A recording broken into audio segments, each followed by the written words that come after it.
Asalaamu calaykum waraxmatullaahi wabarakaatuh. Salaan kadib website-kan waxaan ugu talagalay in ardayda deegaanka iyo cid kasta oo koorsooyin loo soo geliyay ay ka faa'iideysan karto. Website-kan marka ciwaankiisu saas yahay marka la galo waxaa halkan la iska diiwaan gelin karaa register marka la dhaho. Kadib qofka emailkiisu username ka dhigan, haddana emailkiisu laba qori, password buu isagana dooran karaa. Passwordka 8 xaraf iyo tirooyin inuu isyara dhaxdhigaa fiican ugu yaraan 8 ka koobnaato.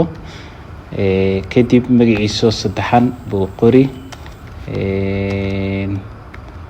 sidan oo kaleeto. Kadib complete sign up buu dhihi. Sign up ta markuu leeyahay waxaa u soo baxayso activate your account, ciwaankaada activate garee. Marka waa in qof admin sare ah uu ku activate gareeyo. Intaas baad sugi haddii lagu qanco waa lagu activate gareyn. Marka lagu soo ansixiyo kadib login waad samayn kartaa adigoo xagga ku dhufanayo login with email baad leedahay. Kadib emailkii aad samaystay baad ku geli, passwordkiina waad qori aad ku soo samaysatay. Kadib sign in markaan dhahno ciwaankeena inuu noo galo bay noqon. Khadkaad haystay iyadana ku xidhan tahay waqtiga uu qaadanayo. In yar baan yara sugaynaa. Marka sidan haddii uu wareegto magaca calaamadii profile-kana uu soo dhigay meesha sawirka la saaranayo, inkastoo qofku uu sawir saaran karo magaciisana laga arkayo. Uu inoo wadaa wax yar baan dul qaadanaynaa. Icon-no uu xagga noo soo dhigay haddii laptop aan isticmaalayno, haddii mobile la isticmaalayana xagga hoose u soo dhigaa. Icon-nada marka midka u horeeya dashboard buu noqon, midka xiga courses oo koofiyada ba calaamadu noqonayso, midka xiga activities saas u socon. Marka courseska waxaa ka soo dhaxbaxaya inta course ee free ah xilliga isdiiwaan gelisay aad arki karto. Koorsooyinka waxaa ka mid ah haddaan dib hadda ugu soo yara noqono, koorsooyinka waxaa ka mid ah imtixaanka Englishka 2021-2022 jaamacadaha lagu qaadanayay oo si toos ah loo geli karo. Biology maadadii biology ka mid ah. Haddaan biology yara fiirino tusaale ahaan sidan oo kale u eg tahay course instruction ba soo bixi waad iska xidhi wax yar markaad sugto. Cutubka koowaad application of biology buu noqon, summary laga diyaariyay jir summary-gaas waa wax yar oo la soo koobay laakiin iyadoo faahfaahsan ardayda buugta inay ka akhristaan baa habboon. Unit 1 quiz 1 baa ku xigo oo curriculum sida hadda ka arkaysaan 10 su'aalood baa la diyaariyay. 10 ka su'aalood mid walba 10 dhibcood bay xambaarsataa. 5 daqiiqana waa la haystaa. Start quiz marka la dhaho quiz su'aalihii baa ku bilaabanaya. Marka su'aalahaas waa ka dooro, waa sida imtixaanka loo soo diyaariyo, waa la isku tijaabin karaa. Su'aasha labaad baan u gudbi karnaa. Haddaad mobile isticmaalayso calaamadda falaadha saas ku soo bixi. Waxaan tijaabinaynaa baqtiyaan nasiibkeena inagoo iska dooranayno in bal baqtiyaan nasiib wax lagu helay in kaleeto.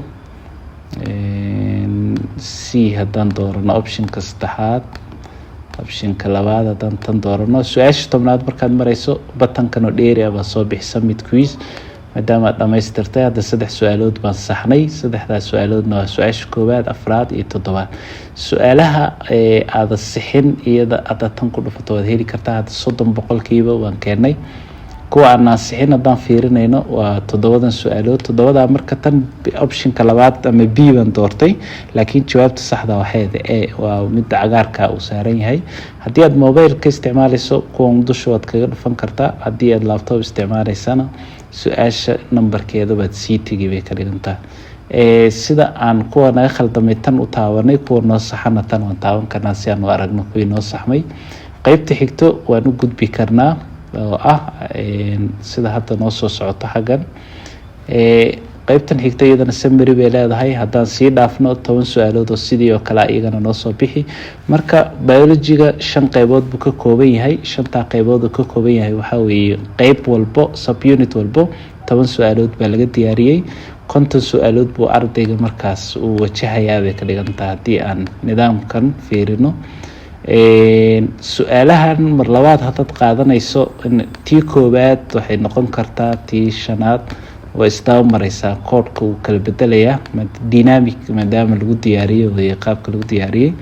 Marka ardaydeennana wax badan inuu caawinayaan filayaa. Tan hadda 50% baan helay bay ka dhigan tahay maadaama aan 5 shan gartay shanna aan garan waayey marka dadka saas ay u yara kala duwan yihiin qaybta xigtaa la geli saas u socon food and nutrition waa 1.2 cutubka wada biology haddaan kusoo noqonayno profilekeeni iyo koorsooyinkeeni halkaas sawirka inta ku dhufato setting markaad ku dhufato dib wuxuu ugu noqonayaa qaybtii muxuu ahaa koorsooyinka aad duwaan gashan tahay aad ka arkaysa hal koorso cusub oo ka baxsan haddii maanta la soo geliyo halkaa kuuma soo gelaysa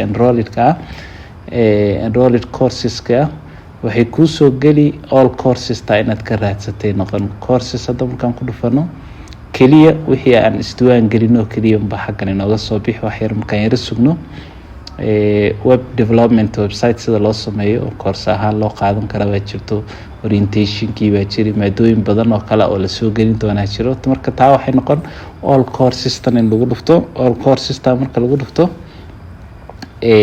waxaa kuu soo baxaya koorsooyinkii ku jiray haddii ta cusub la soo geliyo markaaba waad arki koorsooyinka la soo gelinayo markaad ku dhufato haddaad ciwaankaada uusan ku jirin log in gareeba ku dhihi login-na waxay u baahan tahay in lasoo register gareeyo dadka website-ka isticmaala ee userka hadday macalin yihiin iyo hadday arday yihiinba iyadana members directory baad ka arkay all marka hadda waqti xaadirkan 54 qof baa ku jirto 54 qof sidan baad u arki kartaa haddaad rabto magac ahaan waa loo raadin karaa dadka mobile ahaan ka isticmaalaya muraayadooda maadaama yar tahay meeshii register tahayd saddexdaa xariiqin bay noqon register waa duu isdiwaan gelinaya all courses waa duu gelayo marka saddexdaa xariiqin bay iyadana noqon maadaama mobileka muraayadiisa ay ka yar tahay hadda waan yara ballaarinaynaa marka